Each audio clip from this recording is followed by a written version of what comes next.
আসসালামু আলাইকুম। সংবাদে আপনাদের সবাইকে স্বাগত জানাচ্ছি। আমি ফিরোজ তোহা। শুরুতেই সংবাদ শিরোনাম।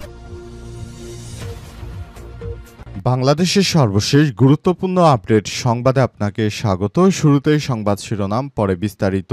প্রথমেই জানাবো, আগামী জাতীয় নির্বাচন হবে গণতন্ত্রের নতুন ভিত্তি বললেন প্রধান উপদেষ্টা। প্রধান উপদেষ্টা অধ্যাপক ডক্টর মোহাম্মদ ইউনূসের সঙ্গে নিউ ইয়র্কে প্যারিসের মেয়র অ্যানে হিদালগো বৈঠক করেছেন আজ। এই বৈঠকে উভয় বাংলাদেশের রাজনৈতিক প্রেক্ষাপট, ক্রীড়া, সামাজিক উদ্যোগ ও বিশ্বমানবিক সংকট নিয়ে বিস্তারিত আলোচনা করেছেন। এরপর জানাবো, জুলাই আন্দোলনে 2 ছাত্র হত্যা মামলায় রাজশাহী ডাবলু সরকার ও রুবেলকে ঢাকায় স্থানান্তর। রাজশাহীতে জুলাই গণ অভ্যুত্থানে 2 শিক্ষার্থী হত্যা মামলায় মহানগর আওয়ামী লীগের সাধারণ সম্পাদক ডাবলু সরকার ও যুবলীগ কর্মী অস্ত্রধারী শুটার জহিরুল ইসলাম রুবেলের বিচার শুরু হয়েছে আন্তর্জাতিক মানবতাবিরোধী অপরাধ ট্রাইব্যুনালে। এদিকে যশোরে ১৩ মাসে ২২০ বিএনপি নেতা বহিষ্কার, তবুও থামছে না বিএনপির নেতাকর্মীদের চাঁদাবাজি সহ বিতর্কিত কর্মকাণ্ড। দখল এবং চাঁদাবাজি সহ একাধিক অভিযোগ প্রমাণিত হয় যশোরের শাসা উপজেলার বাক আশ্রা ইউনিয়ন বিএনপির যুগ্ম সাধারণ সম্পাদক আনোয়ার হোসেনকে দলের পদ থেকে অব্যাহতি দেওয়া হয়েছে। তার মতো এ পর্যন্ত ২২০ নেতাকর্মীকে বহিষ্কারের পরও বিএনপির চাঁদাবাজি থামছে না। এবারে জানাবো, ভারতের আশীর্বাদে আর কোনো দল ক্ষমতা আসতে পারবে না বললেন সার্জিস আলম। ভারতের আশীর্বাদ নিয়ে বাংলাদেশে আর কোনো দল ক্ষমতা আসতে পারবে না বলে মন্তব্য করেছেন জাতীয় নাগরিক পার্টি এনসিপির উত্তরাঞ্চলের মুখ্য সংগঠক সার্জিস আলম। আজ রাজধানীর শাহবাগে জাতীয় জাদুঘরের সামনে এনসিপির বিক্ষোভ সমাবেশে সার্জিস সেসব কথা বলেন। এদিকে নারায়ণগঞ্জে সিমেন্ট কারখানায় অগ্নিকাণ্ড। নারায়ণগঞ্জের রূপগঞ্জে টাইগার সিমেন্ট কারখানায় ভয়াবহ অগ্নিকাণ্ডের ঘটনা ঘটেছে। খবর পেয়ে ফায়ার সার্ভিসের 5টি ইউনিট দ্রুত ঘটনাস্থলে পৌঁছে আগুন নিয়ন্ত্রণে আনে। আজ 24শে সেপ্টেম্বর বিকালে মঙ্গলখালী এলাকায় অবস্থিত কারখানার কন্ট্রোল রুমে এই অগ্নিকাণ্ডের সূত্রপাত হয়। এবং সর্বশেষ জানাবো, ফেসবুকে ঋণের জন্য মাপছে ট্রেনের নিচে ঝাঁপ যুবকের। চট্টগ্রামের সীতাকুণ্ডে ঋণের বোঝা সইতে না পেরে ফেসবুকে ভিডিও বার্তা দিয়ে ট্রেনের নিচে ঝাঁপ দিয়েছে মিঠু দাস 27 নামের এক যুবক। এই ঘটনায় তার মৃত্যু হয়েছে। প্রিয় দর্শক, এতক্ষণ শুনছিলেন সংবাদ শিরোনাম, এবারে বিস্তারিত। তবে তার আগে বন্ধুরা, অনুরোধ থাকবে এই সংবাদটিতে একটি লাইক দিন। এই চ্যানেলে আপনি নতুন হয়ে থাকলে আমাদের সংবাদটি দেখতে দেখতে চ্যানেলটি সাবস্ক্রাইব করে রাখুন। সংবাদটি আপনার সোশ্যাল মিডিয়া ফেসবুকে শেয়ার করে বন্ধুদেরও দেখার সুযোগ করে দিন। এবারে বিস্তারিত। আগামী জাতীয় নির্বাচন হবে গণতন্ত্রের নতুন ভিত্তি বললেন প্রধান উপদেষ্টা। প্রধান উপদেষ্টা অধ্যাপক ডক্টর মোহাম্মদ ইউনূসের সঙ্গে নিউ ইয়র্কের প্যারিসের মেয়র অ্যানে হিদালগো বৈঠক করেছেন আজ। এই বৈঠকে উভয় দেশের রাজনৈতিক প্রেক্ষাপট, ক্রীড়া, সামাজিক উদ্যোগ ও বিশ্ব মানবিক সংকট নিয়ে বিস্তারিত আলোচনা করা হয়। সাক্ষাৎকালে দুই নেতা বাংলাদেশের আসন্ন সাধারণ নির্বাচনে অন্তর্বর্তীকালীন সরকারের নেতৃত্বে চলমান সংস্কার কার্যক্রম, ক্রীড়া ও অলিম্পিক, সামাজিক ব্যবসা সম্ভাবনা এবং বৈশ্বিক শরণার্থী সংকট, বিশেষ করে রোহিঙ্গা মানবিক সংস্কার সম্পর্কে ব্যাপক মতবিনিময় করেন। এ সময় ডক্টর ইউনূস বলেন, বাংলাদেশ গণতান্ত্রিক রূপান্তরের পথে এগিয়ে যাচ্ছে। আগামী সাধারণ নির্বাচন ফেব্রুয়ারির প্রথমার্ধে অনুষ্ঠিত হবে। এই নির্বাচন শুধু নির্বাচন নয়, এই নির্বাচন হবে ইতিহাসের সবথেকে ভালো একটি নির্বাচন, যেটি দেওয়ার জন্য আমি দীর্ঘদিন ধরে চেষ্টা চালিয়ে যাচ্ছি। অন্তর্বর্তীকালীন সরকারের প্রধান উপদেষ্টা আরও জানান, আমি চাই দেশে নির্বাচন সুষ্ঠু ও সুন্দরভাবে করতে আমরা বদ্ধপরিকর। এই নির্বাচনের মাধ্যমে আমরা নতুন বাংলাদেশ গড়তে চাই এবং এই নির্বাচনের মাধ্যমে আমরা নতুন নির্বাচিত সরকারের কাছে ক্ষমতা হস্তান্তর করতে চাই। ক্ষমতা হস্তান্তর করার জন্য আমি সব সময় প্রস্তুতি নিয়েছি বলে জানান অন্তর্বর্তীকালীন সরকারের প্রধান উপদেষ্টা প্রফেসর ডক্টর মোহাম্মদ ইউনূস। তিনি বাংলাদেশটাকে সুষ্ঠু ও সুন্দর ধারায় ফিরে নিয়ে যাওয়ার জন্য তিনি যুক্তরাষ্ট্রের সহায়তা চেয়েছেন।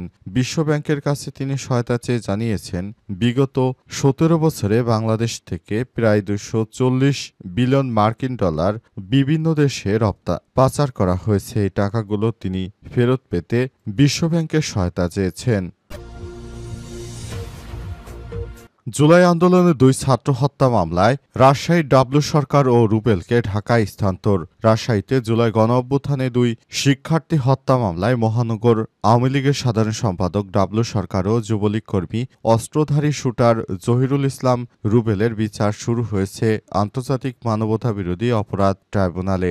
গত 23শে সেপ্টেম্বর ধার্য তারিখ তাদেরকে মানবতাবিরোধী আন্তর্জাতিক অপরাধ ট্রাইব্যুনালে হাজির করা হয়। গ্রেপ্তারের পর ডাবলু সরকারকে রাজশাহী কেন্দ্রীয় কারাগারে, বগুড়া কারাগার ও রুবেল ঢাকার কেরানীগঞ্জ কারাগার থেকে রাজশাহী কেন্দ্রীয় কারাগারে স্থানান্তর করা হয়েছিল। গত 22শে সেপ্টেম্বর তাদেরকে ঢাকায় পাঠানো হয়। রাজশাহীর senior jail super Shah Alam Khan বিষয়টি নিশ্চিত করেছেন। এদিকে গত বছর জুলাই আন্দোলনে রাজশাহীতে 2 হত্যা মামলার দুটি ইতিমধ্যে আন্তর্জাতিক অপরাধ ট্রাইব্যুনালে হস্তান্তর করা হয়েছে। 2 সেপ্টেম্বর রাজশাহীতে জুলাই আন্দোলনে নিহত 2 শিক্ষার্থী শিবির নেতা আলী রায়হান ও সাকিব আঞ্জুম হত্যা মামলায় অভিযোগপত্র আন্তর্জাতিক অপরাধ ট্রাইব্যুনালে দাখিল করে রাজশাহী মহানগর গোয়েন্দা পুলিশ পরিদর্শক ও হত্যা মামলার তদন্ত কর্মকর্তা ইব্রাহিম খলিল।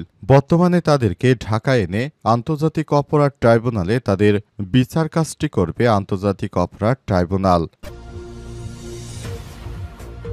যশোরে 13 মাসে 220 বহিষ্কার, তবুও থামছে না বিএনপি নেতাকর্মীদের বিতর্কিত কর্মকাণ্ড।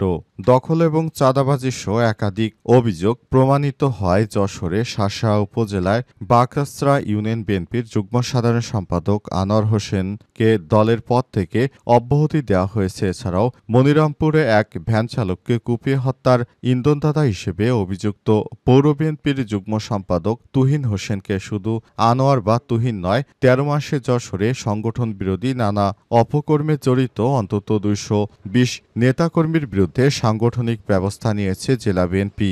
একের পর এক নেতাকর্মীদের বিতর্কিত কর্মকাণ্ডে বিএনপির ভাবমূর্তি ক্ষুণ্ণ হচ্ছে।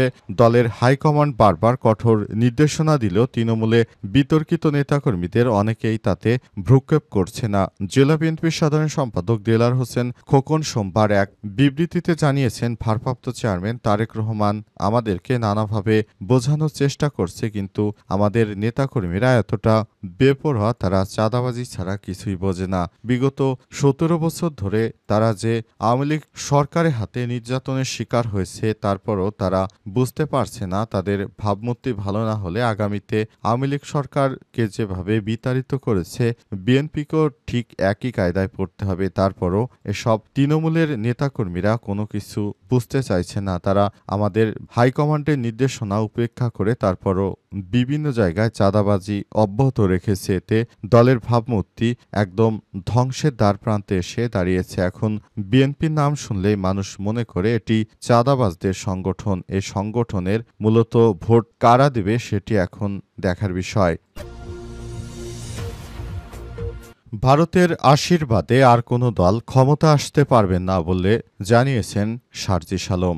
ভারতের আশীর্বাদে বাংলাদেশে আর কোনো দল ক্ষমতায় আসতে পারবে না বলে মন্তব্য করেছেন উত্তরাঞ্চলের মুখ্য সংগঠক সার্জিস আলম। আজ রাজধানী শাহবাগে জাতীয় জাদুঘরের সামনে এনসিপির বিক্ষোভ সমাবেশে সার্জিস এই মন্তব্য করেন। যুক্তরাষ্ট্র সফররত দলটির নেতাদের উপর আওয়ামী লীগের নেতাকর্মীদের হামলা এবং ডিম নিক্ষেপের ঘটনার প্রতিবাদে সমাবেশ করা হয়। সার্জিস বলেন, মনে রাখতে হবে 2024-এর গণ অভ্যুত্থান শুধু শেখ হাসিনার বিরুদ্ধে বা ফ্যাসিস্ট আওয়ামী লীগের বিরুদ্ধে ছিল না। 24-এর গণ অভ্যুত্থান বাংলাদেশে ভারত যে আধিপত্য বিস্তার করেছিল সেই আধিপত্যের বিরুদ্ধে ছিল।